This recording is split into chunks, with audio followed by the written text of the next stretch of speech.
What's up, everybody? Welcome to the Tony's Picks Look Ahead show here with yours truly, Vegas Al. Gonna give you guys, this is probably the best episode yet on this thing.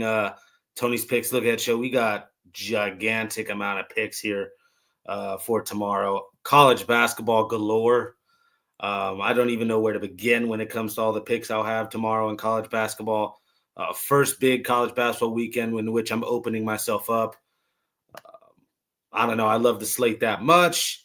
I'll have NBA we'll talk about here. I'll have NHL we'll talk about here. And I'll talk about all of the NFL football for this upcoming weekend, the divisional round here in the NFL playoffs. I don't know what more you can ask for. This is probably, like I said, the best episode yet on this Tony's Picks Look Ahead show.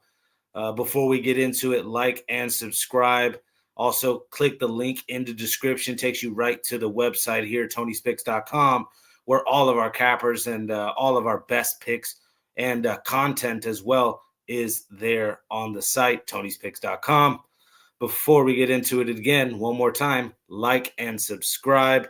Every like, every subscription helps us get to that 100,000 subscriber goal that we have here as a channel. Soon but surely we will get there. I'm trying to talk tonight, guys. Let's just get into these picks. I'll quit rambling. We got the first college basketball game of the day here. Kentucky, Tennessee. I'm going to have to be quick with some of these here because we got a lot of games to get into. At the end of the day, very concerned with how Kentucky's looked. I'll even go out and say it. I think the coach has maybe this year, next year, and he'll probably get the boots. Meanwhile, Rick Barnes and his squad still one of the better SEC teams. Obviously, Akpara down there in the paint is the main guy down there. And defensively, Tennessee can play with just about anybody. I get it. They didn't cover last time out there versus A&M. But I think, again, Kentucky, they struggled versus LSU last time out in the game, which I thought they'd run away with. I think there's big problems in Lexington. I have no problem laying the 6.5 here with those Tennessee Volunteers. All right, on to the next one here. Faded Butler last time out there versus Xavier. Not going to be scared about fading them here again.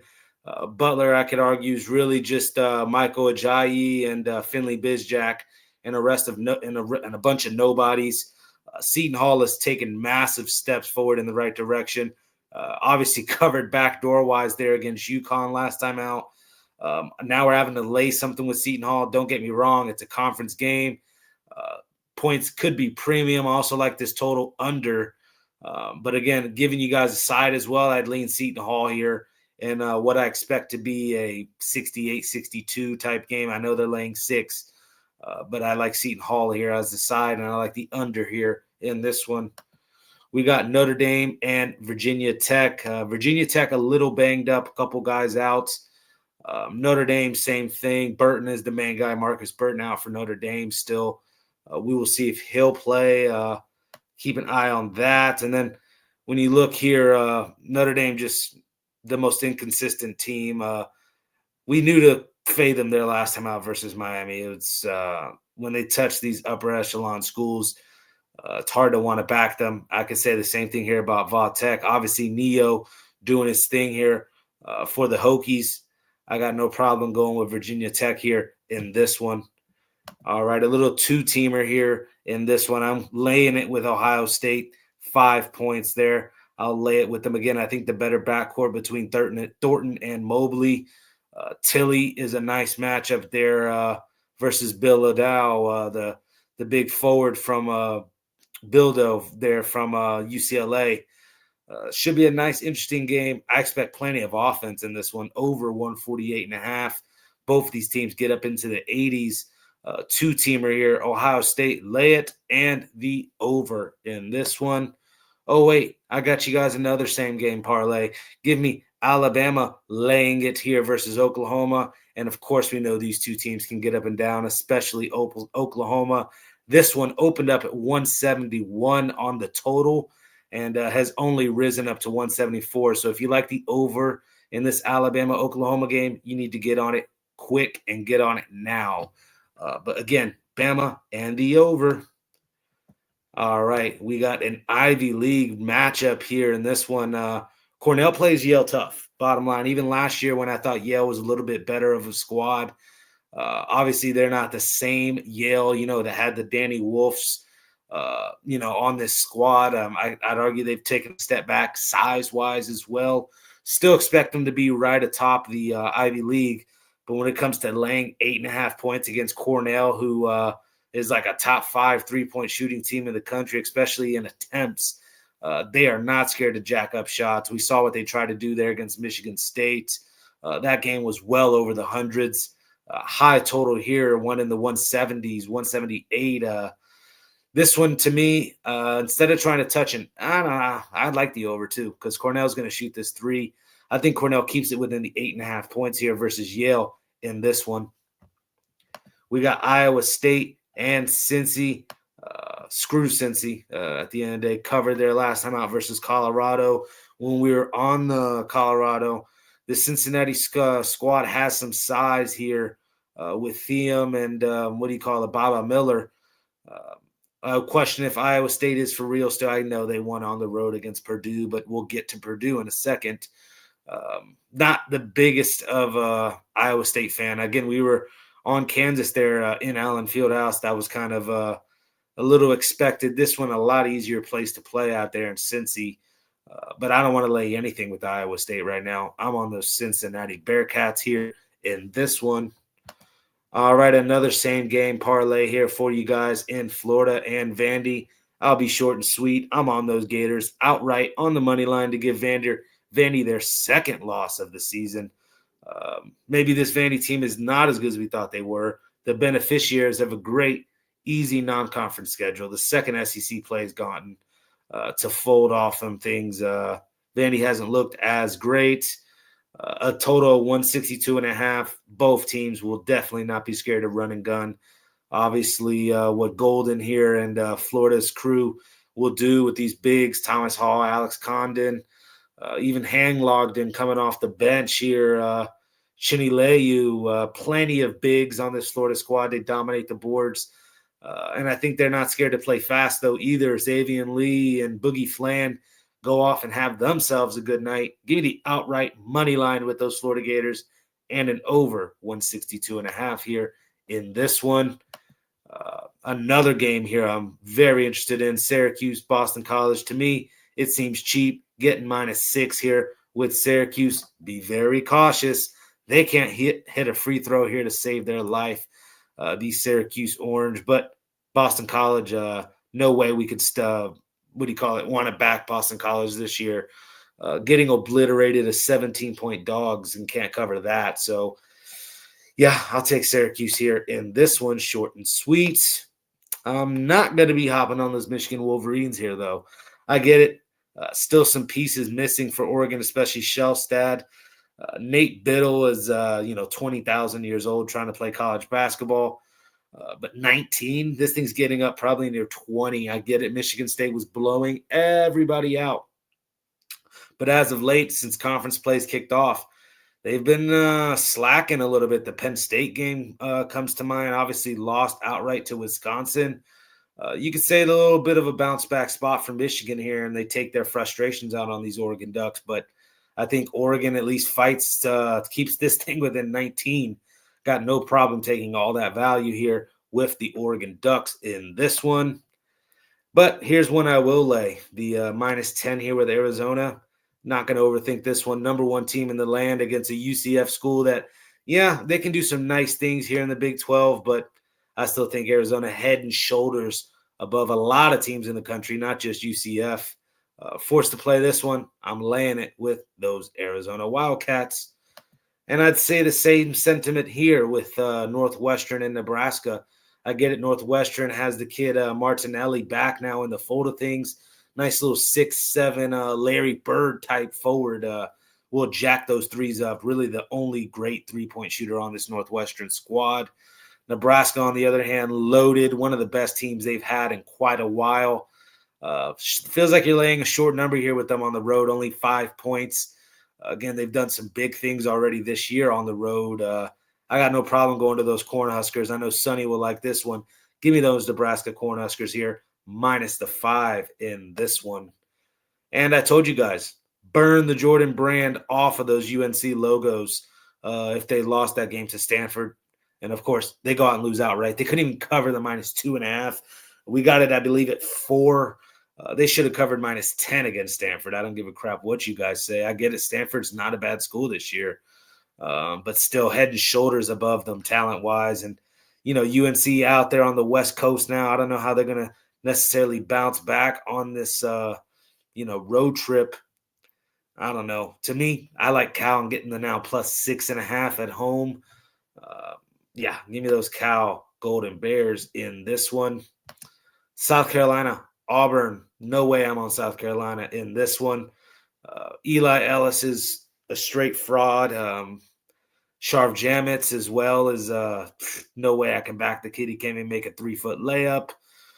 Auburn in the meanwhile freaking bouncing back off that Missouri game. We were on Auburn in that one on the road. I think they bounced back big here against South Carolina, who struggled against SEC teams dating back to the last couple seasons. They've been on the bottom dwellers of this SEC conference. Auburn still head and shoulders above talent-wise. Obviously, Keyshawn here, big night out of him I'm expecting. Give me Auburn here in this one. We got Duke and Stanford. We just saw Stanford go toe-to-toe with UNC. No doubt about it. Duke knows all about that. I'll argue Coach Scheyer here, the better coach between the two here, between UNC and Duke. So I think Duke shows up a little bit better prepared here to handle this Stanford guy, kid here, Okari here, put up like 30-something points here for Stanford. Duke's still too deep, still enough size on the perimeter to shut down this kid too from Stanford. I get it. It's 9.5, and Duke has been covering many spreads, and they're not in Cameron. But give me Duke here on the West Coast to finish Stanford in this one. Lay it with those Duke Blue Devils. All right, we got a little military rivalry here in this one. Short and sweet. The worst of the schools here is Citadel, atrociously bad. Actually came off a win the other day, and looking ahead, got a loss after that. Looking ahead into this one, VMI at the end of the day, a little bit more size. I'd argue a little bit more talent on the roster.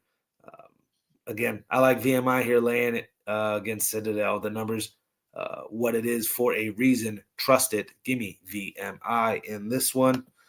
We got Louisville and Pitt. Pat Kelsey is a fraud. We said it last time out versus Virginia. I was flip-flopping on that game because of a Jakari White still on the injury report at the time. I don't know. To me, I don't want to lay anything with Louisville. I don't care who they're playing. 7.5 points to me seems like too much. I get it. Pitt is not great this year. Have been blown out a few times this year, but I still think too many points. They bite down at home on a Saturday. Gotta love taking those Pitt Panthers here in this one. Final college game I will talk about. Skipped all the way to the final one of the night. Gonzaga, Seattle in this one. Seattle's done a little bit of things here in this Big West Conference. Played Gonzaga a little better than normal as in the last couple years. I'm talking about last year at least. Gonzaga still handled them, though, and still way head and shoulders above everybody in this Big West Conference. They're going to roll right to an NCAA tournament automatic number 1 or 2 bid. Got no problem laying the 14 points from Gonzaga on this one. Maybe a little bit of an overplay as well because I'm expecting Gonzaga to get in the 90s. But at the end of the day, I'm on those Gonzaga Bulldogs in this one. All right, we got Flyers and Rangers here. I'm only going to discuss about 5 hockey games. We have a lot to get into here. Let me just pull this up here. Flyers and Rangers. 1 second. Get all my stuff. I'm seeing Flyers here minus 145 versus the struggling Rangers squad. Jonathan Quick expected in net. 22 goals allowed in his last 5 games. Urson for the Flyers, not much better. 18 goals here in his last 5 games. But New York, abysmal as of late. 5 straight losses. It's really hard to back them right now. I get it. The Rangers beat them outright earlier this year, 5-4 in a shootout, another high-scoring affair. And Rangers have played historically well versus the Flyers, 12-4 in their last 16 games played against the Flyers. But I got to go with current form. Believe the line. I get it. The Flyers are juiced. I'm seeing minus 145, but I think I got to lean these Philadelphia Flyers. I think you got to stick a fork in these Rangers. Maybe in the next couple spots we'll find a spot to back them, but right here I think this is a Flyers one in this one. All right, we got Flames and Islanders in the next one. I'm expecting Sorokin and Cooley in goal here. 11 goals in the last 5 games allowed out of Sorokin, lights out. And then Cooley hasn't been too bad himself, only 13 goals allowed in the last 5 games. And what was surprising to me was Calgary in the last 10 head-to-head meetings being 8-2. Still no Bo Horvat for these Islanders. That's plenty of enough to me to get on these Calgary Flames here in this one. All right, we got Blue Jackets and Penguins here, zipping right on through all of these picks here. Blue Jackets here with Merzlikins here expected in goal. 19 goals allowed in the last 5 games. And yes, laugh. Stuart Skinner's in goal here for the Penguins. We all know him as the Oiler reject. But look how he's done here since, really last 5 games. But really he's played well since these Penguins have acquired him. Look, 7 goals in the last 5 games allowed. That's not bad at all. Little like 1.1 goal a game allowed out of Skinner. 4 straight games with just 1 goal allowed. Look how Colorado's been in their last. There's Colorado. Look how Columbus has been in their last 20 road games. 6-14 on the road in their last 20. Look how they've played against Pittsburgh in the last 20 meetings. 2-18. I get it. Blue Jackets are actually, I'm seeing the minus 130 favorite. Give me this plus money here with the Penguins, and let me double check that because I thought that was that's interesting. Give me a second. Yeah, I read that wrong, guys. I knew it. I was like, wait a minute. Penguins are minus 130 favorite. That's what I thought because no way. With everything I just said, too. Penguins are the play here in this one. Don't get on those Blue Jackets tomorrow. That's all I got to say. All right, we got Kings and Ducks in the final hockey game I'll talk about. Obviously, there's plenty of hockey on this Saturday slate. Tune into the morning show tomorrow. We will cover all of it. Just had to give you a brief talk about some of these games here. LA Kings and the Ducks here in this one. Let me see here. Kemper expected and Dostal. Kemper 16 goals in his last 5 games he's allowed. That's over 3 a game. And then Dostal around the same, 14 goals in his last 5 games. Ducks still struggling. I know they just snapped the 9-game losing streak, but it's just 1 win. I'm not in a rush to start betting on them until they get on maybe a couple of wins here. Kings have dominated the history. Last 10 games head-to-head are still 7-3. Let me check the line here on this one because, again, these things are starting to matriculate a little bit. The Kings here, minus 115. I had it at minus 105. But I still like the Kings here in this one to get it done. Check your goalie here in this one because now I'm seeing Husso could be expected in net for those Ducks. Not much changes still like those Kings, but again, if you're into that type of thing, check those goalies there before you place your bets in the morning. All right, guys, right on into the NBA. We got Mavericks. We got Jazz. Should be a good one here. These teams, it feels like if they've played 15 times this year, like every other day, the Mavericks and Jazz are playing each other. Or am I just crazy? I don't know. Anyways, Mavericks laying the 4 points here. There's some question marks on the Mavs roster here, though. Gafford, Flag, PJ Washington, all game time decisions tomorrow. Really, Jazz are just without Markkanen. So keep an eye out on that. I still like this backcourt, especially if Walter Clayton can start getting more minutes. But Keontae George is a nice piece. 8 straight losses for Utah, these Utah Jazz. 8 straight losses in Dallas. I expect that to start going the other way at some point. Does that mean it's going to be right here? I don't know, but I like getting the Jazz plus the 4, even without Markkanen. Obviously, we're probably banking on Gafford, Flag, and PJ Washington not playing. So again, this is when you might want to wait, but you also might want to put in Jazz +4 now, because if those people aren't announced as playing, I expect the line to move away from that +4, maybe to a +2. But again, wait and see a little bit. I don't know. I've already kind of placed a little bit on the Jazz, put it that way. I just think they snapped this losing streak in Dallas, and the injury concerns I have out of the Mavs is enough to get me on those Utah Jazz. All right, we got Hawks and Celtics. Immediately thought about taking the points here with the Hawks, especially at home. But I like the Celtics here in this spot, especially because after looking at the injury report, we're really just Dyson Daniels I'm seeing as a game-time decision. Porzingis and Risha Sher will be out. Those aren't two big pieces that, the Hawks can't do without. Even Dyson Daniels, it's nice to have the length with him in the lineup and the flexibility he brings. But I don't know. Hawks really just probably going to be missing Josh Minot, and Peyton Pritchard is game time listed as doubtful here with his ankle injury. Still think way too many pieces on this Celtics team, at least guard-wise. Anthony Simmons just dropped 39 the other night.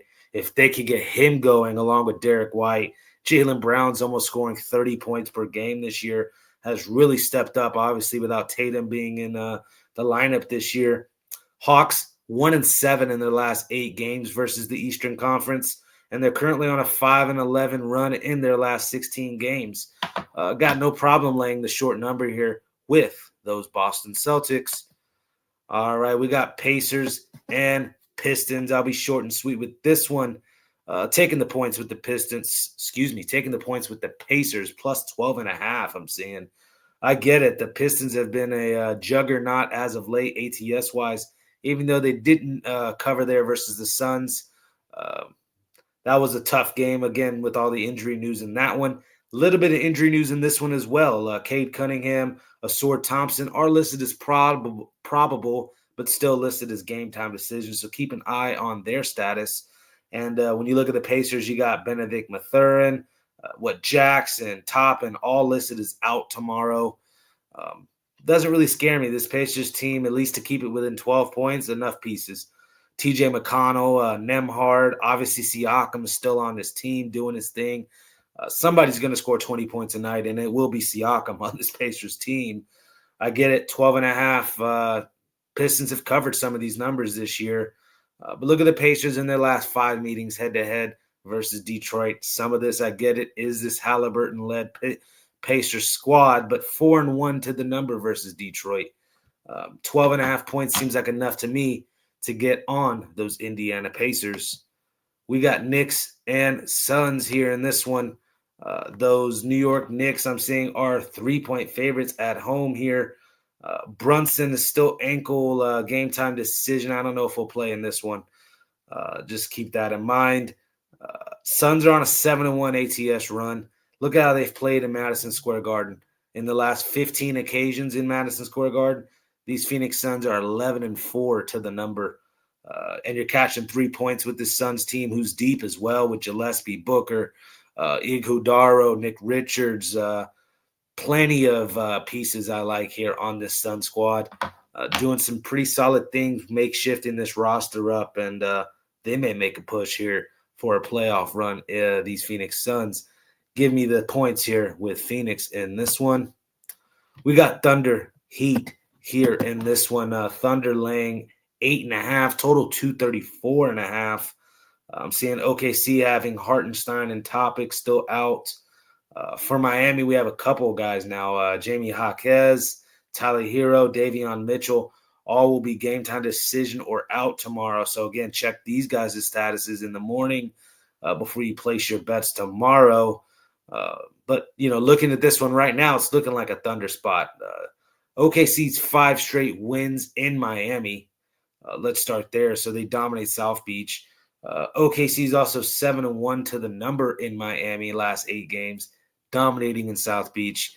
I could argue the win here that they had against the Spurs, where they covered as well, has really gotten the ball rolling again for these Thunder. Are they going to go and break this all-time record anymore? Probably not with the 7 losses, but still a very, very elite NBA basketball team looking to go back-to-back. I have no problem laying it again with the Thunder. We've been laying it the past couple times here against the Spurs, against the Rockets. Yep, we'll go right back to them here against those Miami Heat. Give me the OKC Thunder in this one. All right, final NBA game we will talk about here. Lakers and Trailblazers here in this one. Boy, oh boy, a host of Lakers now on the injury report. Let me get into it. Ayton, Luka, and Jackson Hayes all listed as game time now. A host of Trailblazers on the injury report as well. Scoot Henderson, Matisse Thybulle, Jeremy Grant, Drew Holiday, Denny Avija is even on the game time decision list here. Starting to actually lean Lakers. I was looking Blazers' way, but this news with all these plate pieces out, I just don't know who's going to be the guy. Is it going to be LeBron getting all the shots? Is this a triple-double spot for LeBron maybe, or a 40-point night out of LeBron at however old he is? I think that's what it would take. This might be a prop game. Touch LeBron's over in his points. Again, check his status too. He's always late adding. He's always a late add to the injury report, especially when Luka's on that thing too. Tough game to want to call. I kind of even lean in the Lakers if the injury reports stay as is. So that's how I feel about that one. Don't worry, guys. I didn't forget about the NFL football action we have this weekend. Are you guys not pumped up for it? Win or go home, always the best. You guys know this. Bills, Broncos, a rematch of last year's AFC wildcard game, which the Bills dominated that game 31-7. 4 straight road wins for this Buffalo Bills team. Have been playing very well as of late. Just got done beating Jacksonville. If we remember, quite frankly, Jacksonville handled those Denver Broncos. That's the little NFL math that don't always translate to cash and tickets. But I think it will here. I think the Bills use this run game. Still number 1 pass defense, and also a defense built to defend the pass. Bo Nix, 6.4 yards per pass attempt. That ranks 29th in the NFL. Sean Payton, still very much dink and dunk offense. I think that plays right into the Bills' hands. Again, also forcing turnovers at a top 5 rate in the league, this Buffalo Bills squad. Still not there yet on Bo Nix. Nice little young quarterback to have and keep building towards the future with him. You're talking a couple years from now, if this still continues, you're going to think time's running out on this kid, Bo Nix. But I think he still has a couple years of time, you get me, before getting really ridiculed. Give me the Bills here. I just think they're the better team. I think Josh Allen, this is his time to win a Super Bowl. I think it's wide open for them. Obviously, this Broncos defense has been elite all year. But if there's a quarterback that can negate some of the things Denver does, especially James Cook, too, in the backfield, over 1,600 yards rushing. And then a lot of people make a big deal about Bills' wide receivers. All I know is Josh Allen is 8.4 yards per pass attempt. That's 3rd in the NFL. This Bills offense has been pretty solid all year long. It was actually the defense that gave us some head-scratching moments. Again, I love the Bills here on the road, getting it done in Mile High. That's all I have to say about that one. And that's the only side I'm going to give you. The rest of these, I'll be giving out totals. I have sides on the site. Again, link in the description. I gave you guys a freemium. Bills Mafia continues to get it done for us. But we got 49ers and Seahawks. If you're an avid fan of this Tony's Picks channel, you know who I've already given out as a side in this one. But again, this one, a defensive game I'm expecting. 17-13, 13-3 are the 2 scores of these 2 meetings head-to-head this year. Fred Warner not coming back for the 49ers. That's a big deal to me. Even though Eric Kendricks and what's this kid's name? D. Winters have really stepped up for this 49ers linebacking unit. We know the Seattle defense is legit. Their front is legit. Byron Murphy comes to mind, the defensive tackle there for Seahawks. 7 sacks this year. Obviously, DeMarcus Lawrence, plenty of pieces on the Seahawks defense. And I think We're looking at an under again here. Tough sledding, both teams offensively. Also, both quarterbacks a little turnover prone. 11 fumbles out of Darnold this year is way too much. 14 interceptions as well. Head scratching, if you ask me. Yeah, but I have a side bet on this one on the site. Again, link in the description, and I will also show you some of the packages I have at the end of the show. But again, 49ers Seahawks under the 45.5 in this one. We got Texans and Patriots here. I'll be short and I'll be sweet. Texans and Patriots, two defensive teams as well. And still, I'm going to say two young quarterbacks, especially the way Stroud played last week. He plays like that again, no doubt about it. Patriots will walk away with this one very easily. I don't expect him to, though. I expect him to hold on to the ball and take these sacks. It's better than, giving teams field position like that 10, 20 yards away from their own end zone, fumbling it in your own territory. Punt's better than a turnover. Always end the drive with a kick. We know this. This is quarterback mantra.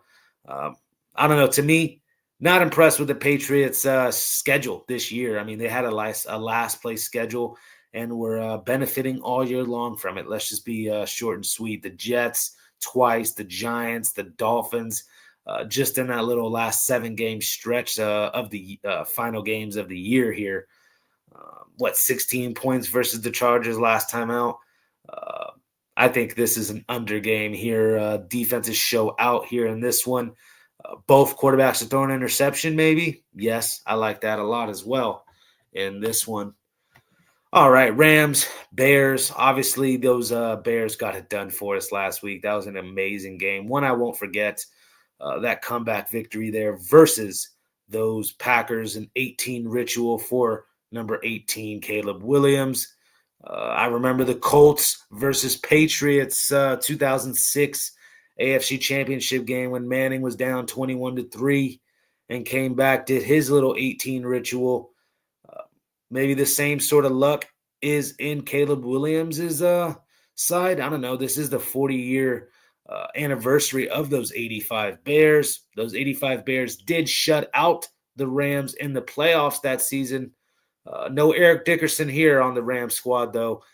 Kyren Williams, still a very good running back on this LA Rams squad. Obviously, LA Rams number 1 ranked offense in all of football.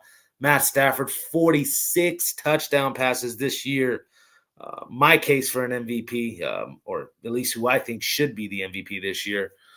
I get it didn't look good last week versus the Panthers, only a 34-31 win, but that was a high-scoring affair. Bears were just in a high-scoring affair last week as well. Can't trust the Bears defense, and I'm not in love with the Rams defense either. We got two hotshot California quarterbacks. Well, yeah, California quarterback. Stafford's a California kid. I always think of him as the Georgia guy. But yes, two hotshot quarterbacks. I get the freaking wind and the weather is going to be ugly in this one. Don't let it scare you away from touching this over 49.5. Plenty of offense in this one. Again, if you guys want a side, link in the description. I have all 4 games, all 4 sides. I gave you guys one of them here right now because I love you guys. But that's all the games for this weekend, at least for Saturday. And then I gave you guys the NFLers. Who's pumped for this weekend? I am. Just leave it at that. There's all the picks for you guys. Let's head up and check out these comments. What'd you take in Gators and Vandy? We're on those Gators. Come on, Wesk. This one you shouldn't have to think too hard about this one, especially the way Vandy's looked, man. Come on. We're on those Gators, Wesk. I like the over as well. Tell me that's not going to be a track meet in that one. Jorge had to come on and let me know about those Kings. Oh, let me see. What was the final score in this one? He wouldn't come on here unless they covered. So let me see. Gosh. Yep, they covered. They won by 13. Golf clap for you, Jorge. Golf clap for you. I'm not laying nothing with the Kings consistently. Let's see who the Kings play next, actually. Let me start predicting. This is the look ahead show, so we'll give you guys something here. They play the Blazers next at home, and the Blazers are on an injury death situation right now. They might be favored again. Jorge. Let's see what you do next time out, huh? Are you going to post about the Georgia Tech game, NC State game? What, 16.5 point spread in that one? Georgia Tech's been abysmal this year. Only way I can look is Georgia Tech, though, in that one because I like getting kicked in the nuts. Way too many points. I get it. Will Wade's brought in his whole crew. NC State had a lot of hype coming into this year. So far, haven't lived up to it. Could they blow out Georgia Tech? Of course. Georgia Tech is awful. Forced to play. I'm on the 16.5, though, with those I can't even think of Georgia Tech's mascot right now. The Bees or whatever the hell they are. Yellow Jackets, Georgia Tech. Give me Georgia Tech here, plus a 16.5. What you on Spurs and Timberwolves? That one more than likely we'll have up on the site, but I'll give it to you guys here for free. I think it's a 3-game and 4-night spot for the T-Wolves.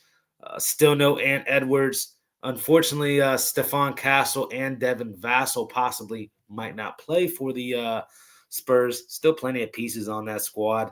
As long as we don't have a Jaden McDaniels or a Bones Highland go off for 20-something points, Spurs should walk away with that one. I'm leaning the Spurs there in that one. That was for Sania Strodus. Let me try it. Sania Stroder. I can't even say that one. Sorry, dude. We got Sonny in the chat. He disappeared on me for a little bit. I'm thinking Josh Allen going to do his thing. I'm also leaning Pats and Rams.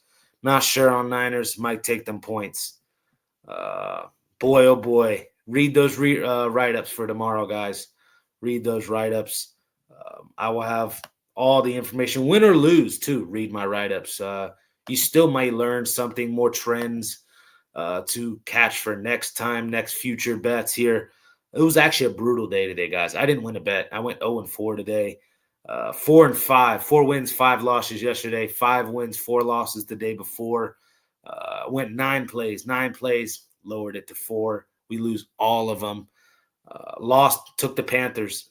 That's all I have to say. Last I checked, there was 9 goals scored on them. What? And then Creighton. That was Shark Chaser special. And as soon as I bet it, I had a sick feeling in my stomach. That's all I got to say. So, yeah, Creighton didn't go our way. And the one that was ugly was the 76ers. Up at half, in a back-to-back like revenge situation.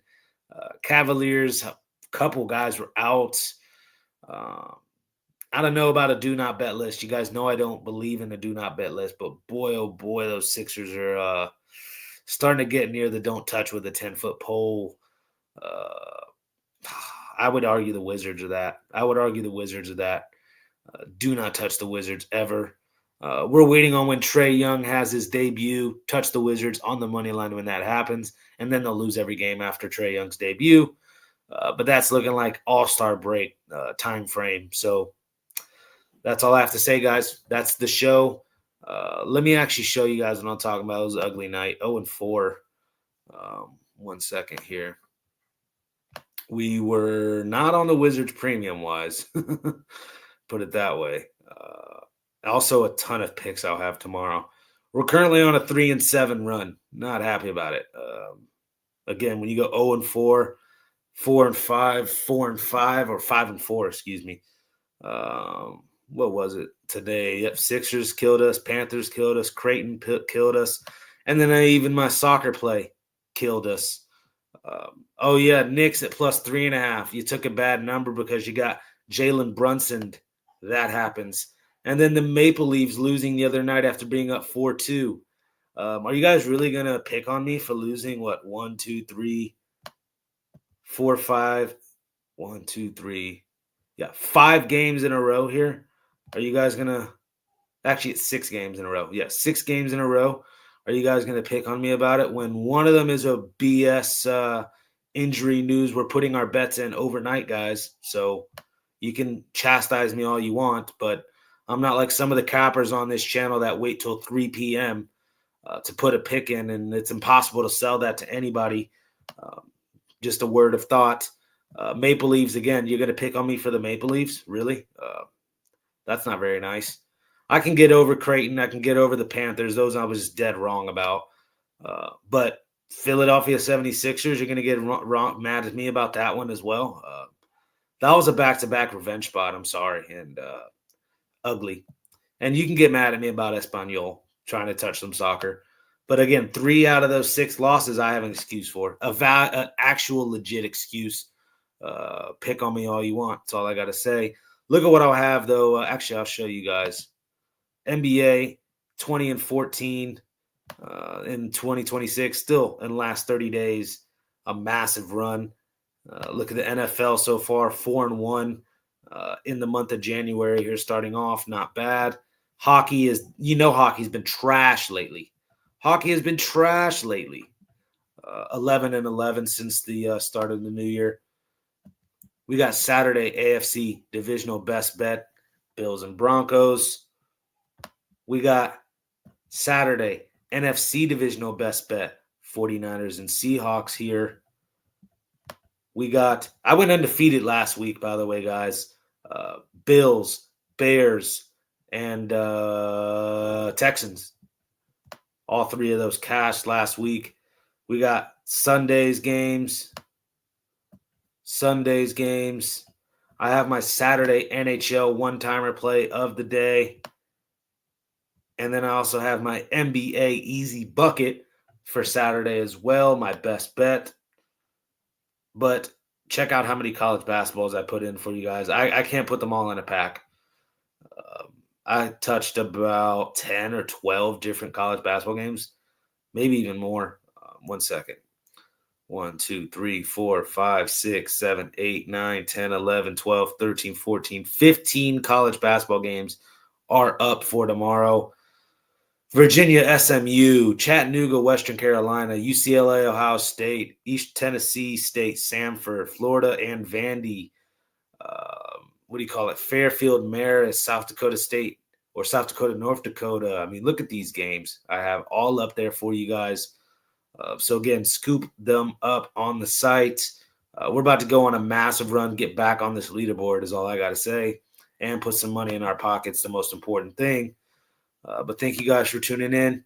You guys have a wonderful night. God bless. Peace.